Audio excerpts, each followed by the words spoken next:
Administrative tribunal വിധിയിലൂടെ സർക്കാർ ഉത്തരവ് മറികടന്ന doctor KJ. Reena ഇന്നും DHS ആസ്ഥാനത്തേക്ക് വരും. ചുമതല കൈമാറാൻ DHSന്റെ താൽക്കാലിക ചുമതലയുള്ള ഡോക്ടർ വി. മീനാക്ഷി തയ്യാറായിട്ടില്ല. റീനയ്ക്ക് അനുകൂലമായ വിധിക്കെതിരെ സർക്കാർ ഹൈക്കോടതിയിൽ അപ്പീൽ സമർപ്പിച്ചിട്ടുണ്ട്. കഴിഞ്ഞ ദിവസം നടക്കേണ്ടിയിരുന്ന ഹൈപ്പവർ കമ്മിറ്റി യോഗം ഇന്ന് ചേരുകയാണ്. അതേസമയം നിപയിൽ കോഴിക്കോട് മെഡിക്കൽ കോളേജിൽ നിരീക്ഷണത്തിലുണ്ടായിരുന്ന മുഴുവൻ പേരും ആശുപത്രി വിട്ടു എന്ന വലിയൊരു ആശ്വാസ വാർത്ത കൂടി വരുന്നുണ്ട്. എന്നാൽ സംസ്ഥാനത്ത് 10 പേർക്ക് കൂടി ഷിഗല്ല രോഗബാധ സ്ഥിരീകരിച്ചിട്ടുമുണ്ട്. സനിസ ശോഭാചന്ദ്രൻ തിരുവനന്തപുരത്ത് നിന്ന് ഈ വാർത്തയുടെ വിശദാംശങ്ങളുമായി നമുക്കിപ്പം തത്സമയം ചേരുകയാണ്. സനിസ, ഗുഡ് മോർണിംഗ്. ശരിക്കും പറയുകയാണെങ്കിൽ ഒരു സിനിമ കണ്ട ഫീലായിരുന്നു ഇന്നലെ തിരുവനന്തപുരത്ത് നടന്ന പരിപാടികൾ കാണുമ്പോഴത്തേനും ഓർമ്മ വന്നു. അയാൾ കഥ എഴുതുകയാണ് എന്ന സിനിമയിൽ നമ്മൾ തഹസിൽദാർ മാറാത്തത്, കസേര ഒഴിഞ്ഞു കൊടുക്കാത്തത് കൊണ്ട് പുതിയ തഹസിൽദാറിന് സ്ഥാനം ഏറ്റെടുക്കാൻ പറ്റാത്തത് കണ്ട മലയാളികളെ സംബന്ധിച്ച് അതിനൊരു പുനരാവിഷ്കാരമായിരുന്നു ഇന്നലെ കണ്ടത്. ഇന്നും അത്തരത്തിലുള്ള കാഴ്ചകൾ കാണാനാണോ സാധ്യതയുള്ളത്? ഈ റീനയെ മാറ്റിയതിൽ ചട്ടവിരുദ്ധമായി ഒന്നുമില്ലെന്ന് സർക്കാർ കോടതിയെ അറിയിച്ചിട്ടുണ്ട്. അപ്പോൾ ഈ ഒരു നിലയ്ക്ക് ഇന്നിപ്പോൾ എന്തൊക്കെ കാണേണ്ടി വരും? അതിനോടൊപ്പം തന്നെ സംസ്ഥാനത്തെ പകർച്ചവ്യാധികൾ വീണ്ടും റിപ്പോർട്ട് ചെയ്യുന്നു എന്നുള്ള ആശങ്കപ്പെടുത്തുന്ന വസ്തുത കൂടെ നിലനിൽക്കുന്നുണ്ടല്ലോ. അതെ സേതു, വെരി ഗുഡ് മോർണിംഗ്. എന്തായാലും സേതു അവസാനം പറഞ്ഞത് വെച്ച് തുടങ്ങാം. എന്തായാലും ഈ സംസ്ഥാനത്ത് ഈ പകർച്ചവ്യാധികൾ കൂടുന്നതിന്റെ വലിയൊരു ആശങ്ക നിലനിൽക്കുന്നതിനിടെയാണ് ആരോഗ്യ വകുപ്പിന്റെ തലപ്പത്ത് തന്നെ ഇങ്ങനെ ഒരു കസേര കളി. ഇവിടെ വലിയ പ്രശ്നങ്ങൾ നടക്കുന്നു. അതിന് പരിഹാരം കാണാൻ വേണ്ടി പ്രതിരോധ കമ്മിറ്റികൾ അടക്കം രൂപീകരിച്ചു. എന്നാൽ അതിന്റെ മീറ്റിംഗ് പോലും ഇന്നലെ കൂടാൻ കഴിഞ്ഞില്ല. മീറ്റിംഗ് യോഗം മുടങ്ങുന്ന ഒരു സാഹചര്യത്തിലേക്ക് പോയി. അത്തരം ഒരു കസേര കളിയായിരുന്നു ഇന്നലെ അരങ്ങേറിയത്.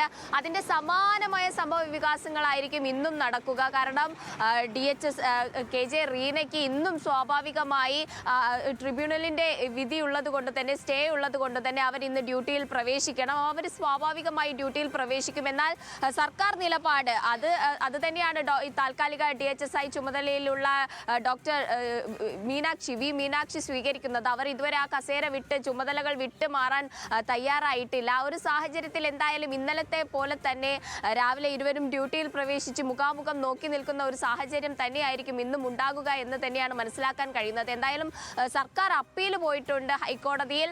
ഈ ഒരു കാര്യത്തിൽ ഇനിയിപ്പോൾ ഹൈക്കോടതി ഇടപെടലായിരിക്കും ഉണ്ടാകുക എന്ന ഒരു സൂചനയാണ് ലഭിക്കുന്നത്. ആര് തുടരണം എന്നതിൽ ഇനിയിപ്പോൾ ഹൈക്കോടതി ഒരു തീരുമാനം എടുക്കേണ്ടി വരും. കാരണം ഈ ഒരു നിയമനം സർക്കാർ ഹൈക്കോടതിയെ അറിയിച്ചിരിക്കുന്നത് ഈ ഒരു ചട്ടവിരുദ്ധമായിട്ടല്ല ഈ സ്ഥാനമാറ്റം എന്നാണ്. എന്നാൽ ട്രൈബ്യൂണൽ അടക്കം പരിശോധിച്ച കാര്യങ്ങൾ വെച്ച് കെ.ജെ. റീനയ്ക്ക് അവരുടെ തസ്തികയിൽ തരം താഴ്ത്തുന്ന രീതിയിലാണ് റീജിയണൽ ലബോറട്ടറി ഡയറക്ടറായിട്ടുള്ള ഈ സ്ഥാനമാറ്റം എന്നാണ് വിശദമാക്കിയിട്ടുള്ളത്. ഈ ഒരു സാഹചര്യത്തിൽ സർക്കാർ അപ്പീൽ പോയത് അവർക്ക് സൗകര്യപ്രദമായിട്ടുള്ള സ്ഥാനമാറ്റമാണ് നൽകിയത്. അവരുടെ കാലാവധി കഴിഞ്ഞിരുന്നു എന്നതടക്കമുള്ള കാര്യങ്ങൾ ചൂണ്ടിക്കാട്ടിയാണ്. എന്തായാലും ഹൈക്കോടതി അപ്പീൽ സ്വീകരിക്കണം, അത് പരിഗണിക്കണം. അങ്ങനെയുള്ള കാര്യങ്ങളൊക്കെ നിലവിലുണ്ട്. എങ്കിൽ പോലും ആര് തുടരണം ഈ ഒരു പ്രത്യേക സാഹചര്യത്തിൽ? നിപയിൽ സമ്പർക്ക പട്ടികയിൽ ആരുമില്ല. സമ്പർക്ക പട്ടികയിൽ 104 പേരുള്ള സാഹചര്യത്തിലാണെങ്കിൽ പോലും മെഡിക്കൽ കോളേജിൽ നിരീക്ഷണത്തിലുള്ളവരൊക്കെ ആശുപത്രി വിട്ട ഒരു സാഹചര്യമാണുള്ളത്. പക്ഷേ അപ്പോഴും രോഗബാധിതൻ വെന്റിലേറ്ററിൽ ചികിത്സയിൽ തുടരുന്ന ഒരു സാഹചര്യമാണ്. ആ ഒരു ഭീതി ഒഴിഞ്ഞു എന്ന് നമുക്ക് പൂർണ്ണമായി പറയാൻ കഴിയില്ല. കൂടാതെ തന്നെ ഷിഗല്ല, ഇന്നലെ മാത്രം 10 പേർക്കാണ് ഷിഗല്ല റിപ്പോർട്ട് ചെയ്തത്. സംസ്ഥാനത്ത് 10 മടങ്ങാണ് ഷിഗല്ലയുടെ കഴിഞ്ഞ വർഷത്തെ അപേക്ഷിച്ചിട്ടുള്ള കണക്ക്.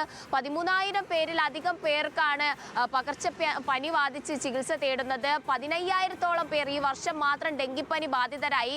ഇന്നലെ മാത്രം 98 പേരാണ് ഡെങ്കിപ്പനി ബാധിച്ചത്. കൂടാതെ 16 മരണമാണ് ഈ ഡെങ്കിപ്പനിയിൽ ഈ വർഷം രേഖപ്പെടുത്തിയത്. കൂടാതെ ഷിഗല്ലയിൽ 5 മരണവും രേഖപ്പെടുത്തിയിട്ടുണ്ട് ഈ ഒരു മാസക്കാലയളവിൽ മാത്രം. അങ്ങനെ സംസ്ഥാനം വലിയൊരു പ്രതിസന്ധിയിലാണ്. കുരങ്ങുപനി അടക്കം റിപ്പോർട്ട് ചെയ്ത ഒരു സാഹചര്യമാണ്. ഓരോ ദിവസവും ഡെങ്കിപ്പനി, എലിപ്പനി, മഞ്ഞപ്പിത്തം, വയറിളക്ക രോഗങ്ങൾ, ഈ വയറിളക്ക രോഗങ്ങൾ 3000-ലേറെയുണ്ട്. ഈ വയറിളക്ക രോഗങ്ങൾ നാളെ അതിന്റെ പരിശോധന കഴിഞ്ഞു വരുമ്പോൾ അത് ഷിഗല്ലയിലേക്ക് മാറാം. അങ്ങനെ സംസ്ഥാനത്ത് വലിയ തരത്തിൽ ഈ പകർച്ചവ്യാധികൾ കൊണ്ട് പ്രശ്നങ്ങൾ നടക്കുന്ന സമയത്താണ് ഈ പ്രശ്നങ്ങളുടെ പ്രതിരോധ പ്രവർത്തനങ്ങൾക്ക് ഏകോപനം കൊടുക്കേണ്ട ആരോഗ്യ വകുപ്പ് ഡയറക്ടർ ചുമതല വഹിക്കേണ്ടത് ആരെന്ന കാര്യത്തിൽ ഇപ്പോഴൊരു കസേര കളി തുടങ്ങുന്നത്. ശരിക്കും പറഞ്ഞാൽ ആരോഗ്യ വകുപ്പ് മന്ത്രി ഇന്നലെ പറഞ്ഞത് ഈ ഒരു കസേര കളിയെ പറ്റി അറിയില്ല എന്നാണ്. കാരണം ഇത്രയും പ്രശ്നങ്ങൾ നടക്കുമ്പോൾ അതിന്റെ ഏകോപനം നടത്തേണ്ടവർ ഇങ്ങനെ ഒരു കസേര കളിയിൽ മുഴുകിയിരിക്കുകയാണ്.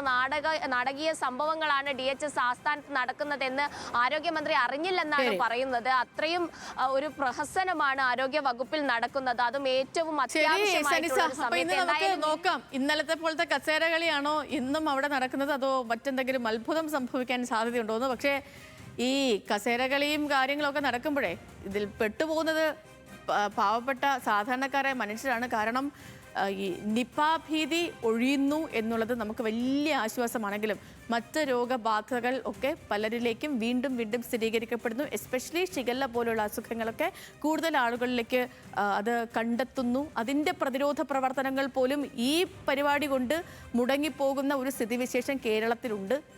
അതിനൊക്കെ ഒരു ഈ ഉത്തരവാദിത്തപ്പെട്ട ആളുകളാണല്ലോ ഇവരൊക്കെ തിരിച്ചറിഞ്ഞ് പ്രവർത്തനത്തിലേക്കൊക്കെ വഴിമാറും എന്ന് നമുക്ക് പ്രതീക്ഷിക്കാം.